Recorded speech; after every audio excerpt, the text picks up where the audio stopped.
देखो, सबका उम्र पूरा होता है। क्या होता है? सबका उम्र पूरा होता है, तो देवों का भी होता है। शास्त्रों में कितने ब्रह्मा हो गए, एक चतुर्युग के एक ब्रह्मा बताए हैं। वो चतुर्युग होने के बाद अगले ब्रह्मा आते हैं, तो वो ब्रह्मा क्या हुए महाराज? क्या पद से निकाले गए? पद से नहीं, वो आत्मा उस देव पद से निकल के दूसरी जगह पहुंच जाती है, दूसरी योनि में पहुंच जाती है। तो जो दुर्गा सप्तशती में छठे अध्याय में, दुर्गा सप्तशती का पाठ कौन किए हुए हैं? कोई हो तो हाँ सुना है? तो उसमें छठे अध्याय में पद्मावती है। तो ये पद्मावती देवी की आयु 2800, जो पद्मावती थी दुर्गा सप्तशती में 2850 वर्ष पहले उसकी आयु पूर्ण हो गई। क्या हो गई? आयु पूर्ण। वो उस देव रूप से निकल करके कहीं और जगह चली गई। वो जो पद्मावती का सिंहासन है वो खाली था। क्या था? खाली। उधर कोई नहीं था। काशी में ये पार्श्वनाथ का जन्म हुआ। आपको पता नहीं है कि क्यों पार्श्वनाथ की हम लोग पूजा करते हैं? ये आपको आज बता दूं ताकि आपको भी वो ज्ञान आए कि ये पार्श्वनाथ क्या है। किसी को पता नहीं। तो काशी में ये पार्श्वनाथ जैसे आपके नवनाथ है, मत्स्येंद्रनाथ, वैसे ये मोक्ष के लिए मात्र जीने वाले त्यागी, दयालु और सर्वोत्तम अहिंसा वाले, कभी एक घास पर भी नहीं चलें, किसी कीड़ी मकोड़ी को कभी नहीं मारे, सूर्यास्त के बाद भोजन नहीं करें, गर्म किया हुआ पानी ही पिए, शुद्ध व्रतों का पालन करें और पालन करने की प्रेरणा दें। ऐसे अहिंसा के त्यागी सिद्ध योगी सन्यासी हुए।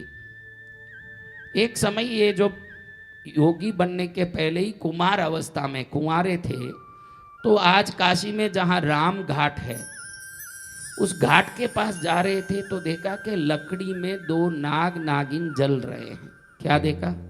नाग नागिन जल रहे हैं। राम घाट गए कभी? काशी में राम घाट है, तो उधर नाग नागिन जल रहे हैं। तो इन्होंने देखा कि लकड़ी के अंदर नाग नागिन जल रहे हैं और जो जलाने वाले को उसका पता ही नहीं कि लकड़ी के अंदर नाग नागिन है। उसको पता नहीं, वो लकड़ी जला दिया। और अंदर नाग नागिन पहले से घुसे हुए थे, उनको मालूम नहीं कि ले जाके जला देगा। जब अग्नि लगाया तो ये भी साथ जलने लगे, तड़पने लगे। लेकिन ये महायोगी जन्म से ही कई सिद्धियों के स्वामी थे। उनको मालूम पड़ गया कि लकड़ी में नाग नागिन है। उनको दया आ गई, अरे ये जल के मर जाएंगे। उस दया से उन्होंने उस नाग नागिन को सांत्वना दी कि चिंता मत कर, मरेगी तो भी सतगति है। ऐसे सोच के उन्होंने उत्कृष्ट मंत्र बोला। जब वो उत्कृष्ट मंत्र बोला तो उन जलते हुए नाग नागिन को शांति मिली। और शांति मिलके वही नागिन जो मरी न, जो दुर्गा की छठे अवतार पद्मावती का सीट जहाँ खाली था, उस जगह पद्मावती के रूप में प्रकट होके वहां जन्म लेके देवी बन गई। वही पद्मावती अभी विद्यमान दुर्गा का अवतार यही पद्मावती है जो नागिन। जब वो देवी बनी तो देखी कि मैं कैसे देवी बनी, तब उसको मालूम पड़ा कि ये पार्श्वनाथ स्वामी ने ही मुझे मंत्र बोला तो मैं दुर्गा बन के वापस आई हूँ। उस समय उनको मालूम पड़ा कि इनके उपकार से ही मैं आई हूँ। तो प्रतिज्ञा ली कि जो भी पार्श्वनाथ का नाम लेगा, मेरा नाम न भी लेगा तो पार्श्वनाथ का जो नाम लेगा सदा के लिए मैं उनकी सहयोग करूंगी। ऐसे उनका उसने प्रतिज्ञा ले ली। इसलिए पद्मावती जिस मंदिर में होती है वहां पार्श्वनाथ होते हैं। जिस मंदिर में पद्मावती होती है उधर पार्श्वनाथ होते हैं। दुर्गा के छठे अवतार ये पद्मावती देवी पार्श्वनाथ की उपासिका हो गई।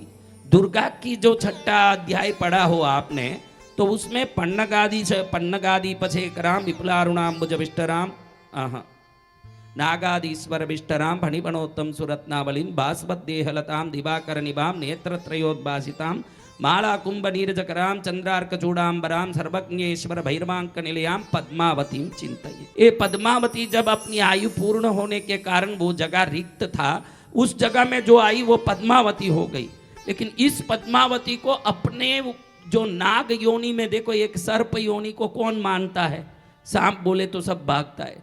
उसको दुर्गा का रूप दे दिया ये योगी ने। तो वो देखे कि मेरे को नाग बन के वो भी जल के तड़प रही थी, मेरे को कितनी बड़ी सिद्ध योनि दे दिया इन्होंने। तब से जो पार्श्वनाथ का नाम कोई ले लें उन पर बहुत कृपा बरसाती है ये पद्मावती।